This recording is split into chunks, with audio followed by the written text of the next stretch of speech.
Oh yeah, I'm going to show you guys something really cool now. The PGCR in Reach. So you saw some of this in the beta, but we really went above and beyond this time, showing you every individual enemy that you've killed, and then when you go in, we're actually going to show you all your medals, your biggest kill, kind of like some of the stuff from ODST, but basically times 5. So it's pretty crazy.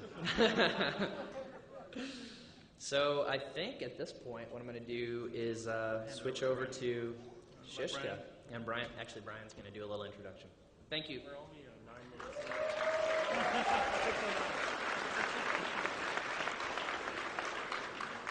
Yeah, so just like Lars said, starting tomorrow all the way through Sunday over at the Xbox booth, we'll have Versus Firefight playable, so definitely come by and check that out. So now, next thing we're going to do is switch over, talk about a different aspect of the game. Kind of a similar theme, though. One of the big things that kind of runs through all of Reach, and really Halo in general, is this idea of empowering the player with the ability to kind of start to create and customize the game experience, and then to be able to share that with the community. And of course, with Halo 3, we introduced Forge, and that was something that, initially really was kind of designed as a way to be able to primarily focus on things like spawn points and weapons, and be able to sort of be able to go in and sort of adjust those aspects of the map. But then with the release of Foundry, we kind of just broke it wide open and started including these building blocks that let you build actual structures and geometry and really start to craft a map. And then, of course, Sandbox got released, and all sorts of amazing things have been built by the community. So today we do want to talk a little bit about Forge. It's back. As you would expect, it is better and bigger, and there's lots of new stuff in it. So Chad, being one of the designers who has probably spent the most time in Reach's Forge of anybody at the studio, is going to give you a tour of Forge 2.0 and I think take us beyond the canyon today.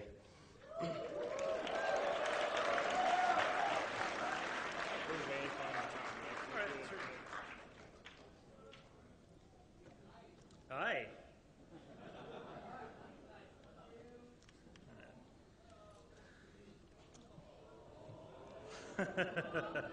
You like that? All right, Brian mentioned this a bit earlier, but a couple weeks ago, our friends at Red vs. Blue released a video on Bungie Day.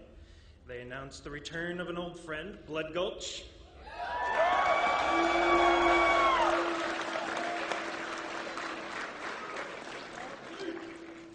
Now we call it Hemorrhage. And so I'm going to do a couple things at once, actually. I'm going to show you guys the latest iteration of Blood Gulch, and at the same time, I'm also going to take a look at Forge. And David Allen here is going to assist.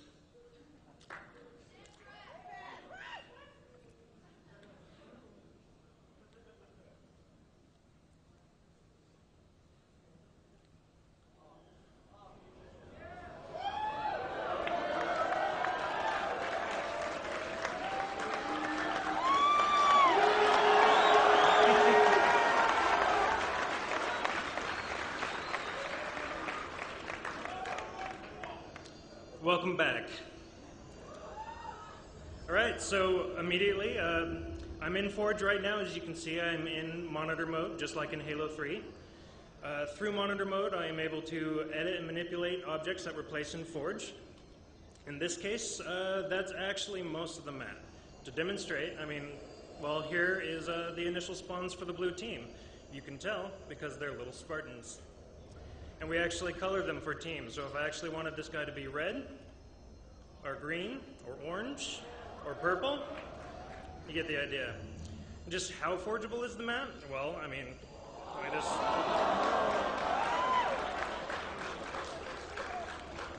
pretty forgeable. You'll see you'll notice that these guys, this is definitely blue base, but as with the spawns, I can go in and I can change the color, and now it's green base. So, then you'll notice a couple new Forge items around the map. For example, this guy right here. As soon as I go over him, you see that large green field? A lot of people are going to be wondering, in a situation like this map where you might not want somebody to go up onto the cliffs or wander around, how do you keep people from wandering off? These objects, they're called safe volumes, and they have a brother called the kill volume. And what these do is, as long as you're inside them, you're alive. As soon as you step out, you'll see the return to battlefield warning, and you have 10 seconds left to return, or the game kills you. Now, go ahead and bring the Falcon in, and I'll take everyone for a little flight through Hemorrhage.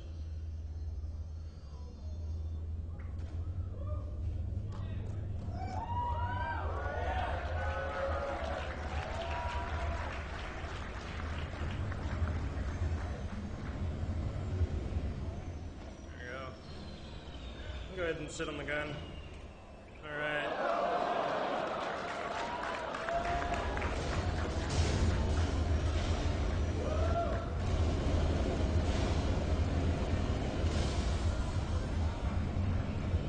Unnecessary and awesome.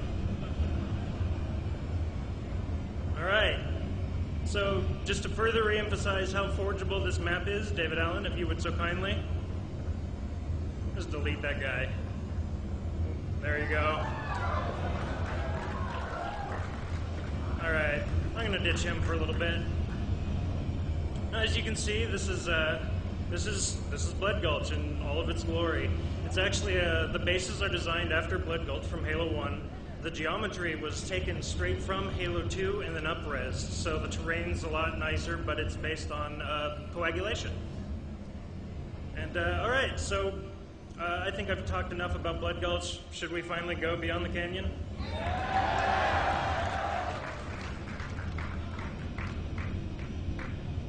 So what is beyond the canyon?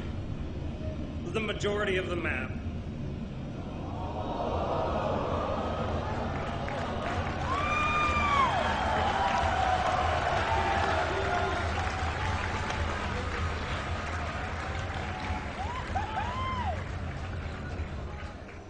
So now that the ruse is up, Blood Gulch, or Hemorrhage rather, is a map variant of a much larger map that we call Forge World.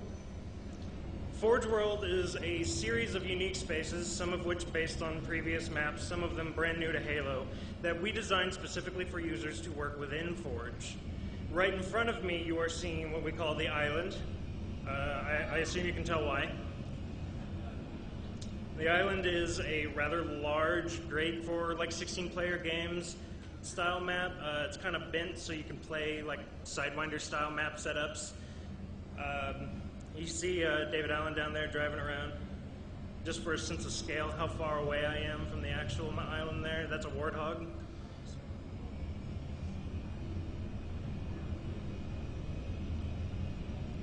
It's worth pointing out that we've built a ton of objects for Forge World. Forge World actually has, you saw the bases are all Forge pieces in Blood Gulch. There's actually about 150 pieces built specifically for this map, specifically for building objects and building bases, building whatever the way the way you'd like to.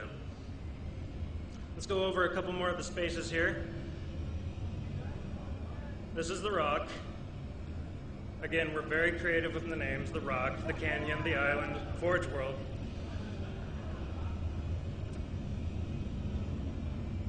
Up here, this is a nice symmetrical space that has, one open side. So you can build nice symmetrical maps with one, like an open side and a closed side. Oh, I guess you guys want to see down here.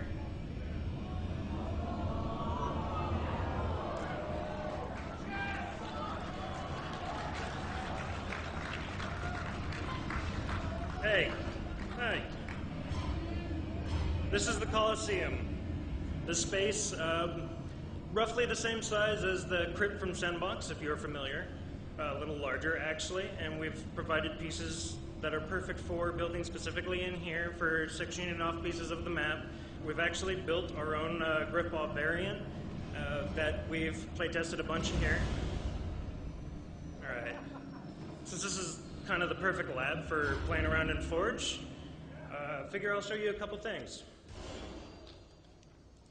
So this is the object placement UI. You'll notice it's different from Halo 3. We've kind of broken everything out into more bits. Most of this should be completely familiar. Weapons, spawning objects, objective placement stuff. What is new and is unique to Forge World is this section called Structure. And when I go into here, thank you, David, we see you. One second. Come here.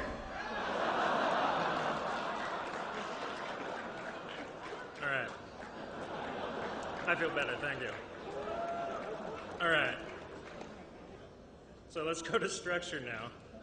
You see an entirely new section of objects specifically built for this map. And these pieces, as you can tell, we have a huge library of pieces that we can go through. And some of them are very simple. Now, as I'm placing this object, you'll notice that instead of the object moving when I move, I actually orbit around the object as long as I hold on to it. The like 24 people in this room just wet themselves. The reason we did this is, we've been watching you guys, and we've seen what you guys have been doing in Forge, and we're extremely impressed, especially because half of the stuff you do is agonizing to actually do in Halo 3 Forge. So our goal is to fly Falcons into the Coliseum. And also, from the beginning, we were...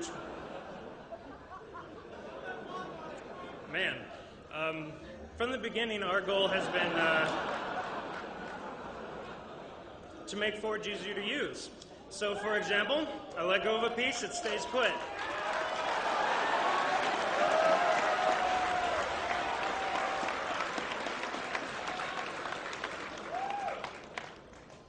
Now, that's only the beginning. The reason that object stayed put is because we actually have multiple physics models that you can apply to an object.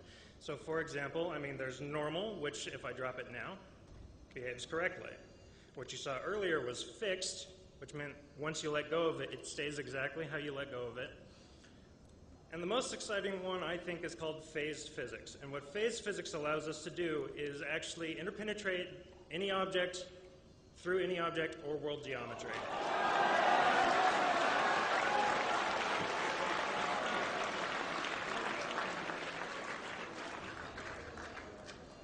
Like so.